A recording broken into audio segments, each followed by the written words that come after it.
Pertama kali saya mendengarkan di awal udah rada-rada merinding karena yang soundtrack Kuntilanak tuh apa? Apa tuh? Lingsir Wengi itu kan ciptaan Sunan Kalijaga. Nah, Kidung Kasemaran ini menceritakan tentang Kepada Tuhan. Ini menarik nih karena di situ ada ditulisnya tuh di daun lontar, jadi bukan di buku. Fadil menyelipkan saksofon. Ya. Musik modern lah dari menit ke-7 sampai 8 kalau nggak salah.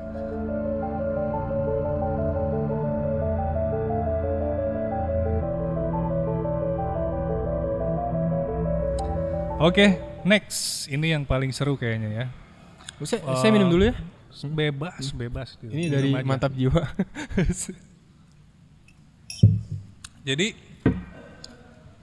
2 hari yang lalu apa beberapa hari yang lalu Kang Fadil itu upload video di YouTube. Ya. Tentang lagu etnik modern lah ya. Nanti bisa dijelasin lah, itu pemahaman saya aja. Judulnya Kasmaran Kalijaga. Oh iya betul. Itu kemarin karya terbaru lah, bisa dibilang karya terbaru. Pertama kali saya mendengarkan di awal udah rada-rada merinding karena kedinginan. Kayak musik apa ya? Ada unsur-unsur mistis, sakral gitu kan. Iya. Terus apa lagi? Yang saya rasain awalnya gitu sih. Gitu. Nah, mungkin bisa dijelasin nggak? Langsung jawab nih. Boleh lah. Iya. Ini kayaknya mantep nih. Ya, jadi buat teman-teman juga kalau misalkan yang pengen lihat karyanya bisa di channel YouTube Ipadil Halim ya. Ya. Langsung nanti, aja di. Nanti ada di situ judulnya Kasmaran Kalijaga. Kasmaran Kalijaga. Musik by Ipadil Halim. Betul. Jadi ngomongin apa dulu nih? Ngomongin pertama itu di semuanya mulai dari judul sampai partitur berarti dibuat oleh Anda. Iya, dibuat oleh saya sendiri. Selama berapa lama? Prosesnya hampir 3 bulan. Sebentar dong kalau 3 bulan. Lumayan sih. Kalau buat lagu sih sebentar. 3 bulan tuh untuk musiknya. Musiknya doang. Jadi kalau konsepnya tuh udah dari 2020. Berarti karena kan itu kan 6 bulan berarti. Iya, kalau total sih sekitar setengah tahun lah. Setengah tahun ya. Lumayan lah. Karena yang lamanya itu kita ngumpulin datanya dulu sebenarnya. Karena itu kan karya aransemen sebenarnya. Aransemen berarti sebetulnya sudah ada sebelumnya. Tapi sebenarnya bentuknya itu bukan musik sebelumnya. Jadi hanya karya sastra gitu. Syair hanya syair saja. Jadi kebetulan waktu itu dapat narasumbernya itu kan dari Indramayu. Keraton. Enggak, dari kayak sejarawan gitulah. Jadi ada informasi bahwa di sini tuh ada kidung yang bernama Kidung Kasmaran. Indramayu daerah Tipar kalau nggak salah. Tipar. Nggak tahu di mana tuh. Daerah Tipar, nanti kalian bisa lihat aja. Tipar. Dan itu kidung itu sebenarnya banyak, Pak. Jadi kita ngobrolin itu dulu. Kidung tuh kayak ini kan, ayun-ayun ambing gitu kan? Ya, tapi kayak si kidung ini tuh lebih kayak ke yang soundtrack Kuntilanak tuh apa? Apa tuh? Itu apa ya? Lingsir Wengi. Itu kidung kayak gitu. Itu juga berkaitan karena Lingsir Wengi itu kan ciptaan Sunan Kalijaga. Kalau misalkan kalian mempercayai Wali Songo, betul. Sunan Kalijaga dan Kidung Kasemaran ini juga salah satu ciptaan dari karyanya Sunan Kalijaga. Oh, syairnya. Tapi kalau misalkan Kidung Kasemaran ini hanya bentuk syair, jadi belum ada nadanya gitu. Dan sebenarnya Kidung Kasemaran ini adalah satu dari sekian banyaknya kidung yang ada gitu. Jadi kalau misalkan ini mah ada bab-babnya gitu. Bab ini menceritakan tentang apa. Nah, Kidung Kasemaran ini menceritakan tentang kasih sayang gitu, kesesama. Sebetulnya kasih sayang ke sesama, makhluk hidup, dan yang terutama kepada Tuhan gitu. Kepada Tuhan, ini menarik nih. Karena di situ ada azan ya. Hayal alal falah. Hayal alal falah. Bener nggak? Betul. Itu kan artinya menuju kemenangan. Iya. Kenapa yang itu yang dipilih? Nah, kita berangkat. Emang ada di syairnya? Kalau di syair nggak ada. Jadi kan kalau misalkan kita berbicara tentang arrangement, ya itu kan menggubah ya secara ini kan menggubah sesuatu produk ke dalam produk baru tanpa mengubah esensinya gitu. Esensinya sama, tetap si liriknya nggak ada yang dirubah, cuman diolah dan ditambahkan melodi seperti kayak musiknya yang dibuat kemarin itu. Jadi singkat cerita dapat materi itu diambillah Kidung Kasmaran, dan Kidung Kasmaran ini dijadikan sebagai materi dasar lah gitu, materi dasarnya. Dan diadaptasi itu dari kisah perjalanan Sunan Kalijaga ketika menyebarkan ajaran Islam di Tatar Cirebon Indramayu. Nah gitu. Oke. Jadi kalau misalkan kemarin berarti full bahasa Jawa ya kan? Jawa, itu Jawa, dan nanti kalian kalau ini bisa lihat lah. Nanti saya kirimin juga Pak itu fotonya. Jadi si tulisan itu pakai aksara Jawa kuno dan ditulisnya itu di daun lontar. Kawi ya? Iya Kawi kan Jawa kuno. Iya Jawa kuno. Kawi. Gitu. Ditulisnya tuh di daun lontar. Jadi bukan di buku. Dan yang kemarin saya dapat itu pas waktu wawancara sama si narasumber itu udah bentuk kopinya gitu. Maksudnya udah salinannya dan ditulis sama pulpen biasa. Karena yang aslinya itu ada di museum. Belanda? Enggak, ada di museum di Cirebon. Ada di Cirebon aman ya? Udah lecek gitu. Biasanya kan harus ke Belanda gitu. Ke Jerman gitu. Nyari-nyari Kawi Sunda harus ke sana gitu. Aduh. Padahal kita orang Sundanya ya. Iya. Aduh, udahlah. Gak usah dibahas ya itu. Karena kalau yang adan mah itu sebenarnya kayak kita ngasih suasana aja. Karena diadaptasinya dari kisah perjalanan saat menyebarkan agama Islam. Betul. Dan itu bercerita sebenarnya dari awal tuh sampai akhir. Betul, kayak theatrical ya. Iya. Nah, kalau misalkan bisa disebutnya teater musik. Ada musik teater. That's right. Ada musik teater, ada teater musik, ada musikalisasi puisi. Iya. Kita berteater melalui musik gitu. Itu teater banget sih kalau lihat video klipnya ya, musik videonya itu teater banget sih. Ada siluet, ya kan? Lighting, permainan audio juga, suara-suara, efek gitu kan? Itu iya, benar-benar. Itu sebenarnya detail lebih banget sih memvisualisasikan aja sih. Karena kalau jujur sih itu karya belum beres Pak itu sebenarnya. Segitu belum beres. Jadi, gak pernah puas emang musisi. Iya. Makanya apalagi belum beres. Gokil. Karena kebutuhan ini juga kan, kebutuhan tugas akhir juga kemarin. Oh, itu berarti sekarang udah lulus dong ya? Alhamdulillah udah. Tugas akhir yang udah. Kemarin tampilkan itu. Alhamdulillah udah lulus Pak saya. Alhamdulillah, udah S1. S1 kan ya? S1. S1. Dok, siapa yang mau rekrut nih? Mau gaji berapa? Juara 1 lomba cipta lagu. Atau ada yang mau bikin lagu boleh ya?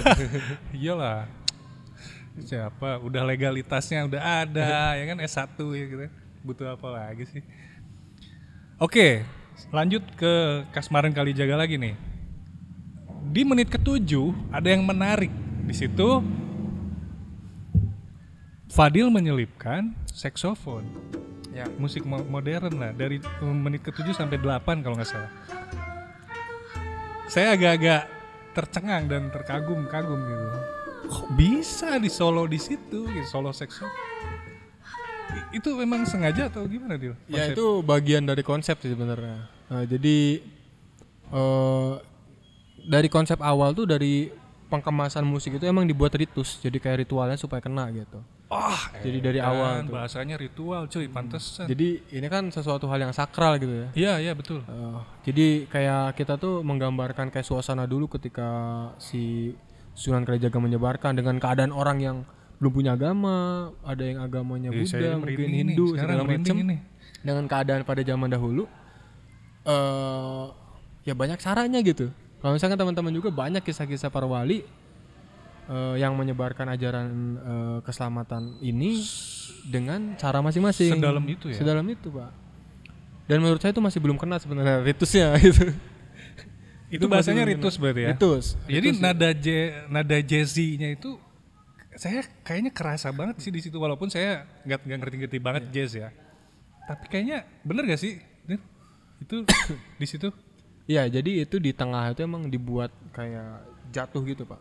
Kalau jazz kan memang asalnya dari rakyat-rakyat jelata kan di Amerikanya. Ada korelasinya juga mungkin. Cuma itu sebenarnya bukan jazz ya. Orang tuh bilangnya kayak ini kayak improv. Orang tuh bilangnya kayak improv Pak bagian saksofon. Tapi sebenarnya enggak. semua tuh udah ada notasinya, udah ada tempo. Ya iyalah, udah pasti. Gitu. Nah, cuman di situ lebih ke penegasan aja gitu, kayak penggambaran ketika di alur yang pertama, lanjut yang kedua sampai itu kan karya itu ada 3 bagian. Apa aja tuh? Jadi bagian pertama, itu bagian pertama itu ketika kalau visualisasinya tuh kayak menggambarkan si ketika Sunan Kalijaga itu menyebarkan ajaran itu di masyarakat yang belum ada agama. Baru mulai itu awal-awal. Permulaan ya, permulaan. Kayak, terus ada beberapa permainan pengolahan kata tuh kayak orang ngaji, orang wirid. Itu kan lirik pertama itu ada liriknya niat isun terus diulang-ulang. Niat isun. Oh, zikir. Iya, jadi itu diambil dari niat isun, niat saya gitu. Niat saya untuk usoli. Niat kata Usolinya niat isun gitu. Jadi lebih ke penegasan bahwa ya kita mau ngajarin, kita mau belajar Islam dengan baik, itu dengan niat yang baik juga pada gue. Iya. Itu bagian 1. Bagian 1 sampai kan ada naik ke, kan ke adanya bagian yang adan itu kan. Itu naik kan adanya tuh. Set. Jadi kayak ajakan ayolah kita meraih kemenangan itu kayak halal falah gitu. Nah, berarti itu sudah menyebar Islam. Udah mulai. Pas bagian saksofon itu kan nadanya kan udah aneh. Betul. Udah aneh. Aneh banget, Dil. Jadi apa ya, bilang paradoks itu. Buat saya yang telinganya awam gitu ya. Iya. Yang jadi biasa kesini, saksofon gitu. cuma dengerin Kenny G doang gitu. Itu aneh banget sih, Dil. Emang sengaja dibuat gitu. Sengaja dibuat gitu. Jadi alurnya karena intinya gini, dalam proses apapun gitu ya, ketika kita menyebarkan apapun itu, termasuk Pak Prank sebagai guru kan, dalam proses mengajar itu kan nggak semuanya mulus. Oh betul. Kayak termasuk Sunan Kalijaga pada waktu itu ada yang nggak suka lah, ada yang nggak apa, kayak chaos aja gitu. Itu bagian 3 berarti. Bagian 2. Oh itu masih bagian 2. Bagian 2 yang saksofon itu. Pada saat proses penyebarannya. Penyebaran itu pada pelaksanaannya memang tidak selalu lancar gitu. Jadi nadanya suasananya beda gitu. Dinamis nadanya, dibuat dinamis fluktuatif gitu ya, naik turun gitu. Cocok banget sih sama saksofon yang nadanya. Iya. Nah setelah itu naik dari saksofon langsung ke vokal masuk cewek itu. Iya langsung ke apa sih? Tapi akhir-akhirnya cooling down lagi. Iya, kan? cooling down lagi. Jadi akhirnya itu bagian 3 kan berarti? Bagian 3 itu masuknya dari yang cewek masuk vokal asli. Terus yang main permainan apa segala macam. Bagian 3 itu apa maknanya? Tadi? Yang bagian 3 itu kita udah kayak kembali naik lagi gitu. Jadi masyarakat tuh udah mulai sadar, sudah mulai banyak yang ingin mempelajari Islam. Sudah tidak perang lagi. Enggak, ya, jadi kan? Ya akhirnya ya mereka ukhuwah lah. Iya. Jadi ukhuwah ya. Bisa bersatu mempelajari agama Islam. Ya. Mantep banget ya, maknanya luar biasa. Seperti itu sih. 3 bagian itu. Tugas akhir seperti itu. Seni Karawitan susah banget ya. Oke. Mantap. Buat yang mau nonton silakan langsung cek channelnya ya, Ifadillah Halim. Ya bisa. Ada di kolom deskripsi kalau mau langsung klik. Nah, 3 keywords sudah semuanya. Sekarang kita ke part 2 ya. Semuanya saya tanya ini tentang dream, mimpi ini, cita-cita ya. Masih muda, lebih muda dari saya. Yes. Harusnya bisa menjawab cepat gitu. Gimana?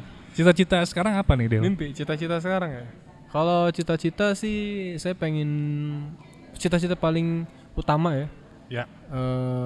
Kalau misalkan sebenarnya bingung Pak. Saya kalau misalnya tanya cita-cita bingung. Bingung kalau saya ditanya cita-cita tuh bingung. Bingung. Karena terlalu banyak proses yang saya lewati. Terlalu banyak cita-cita mungkin.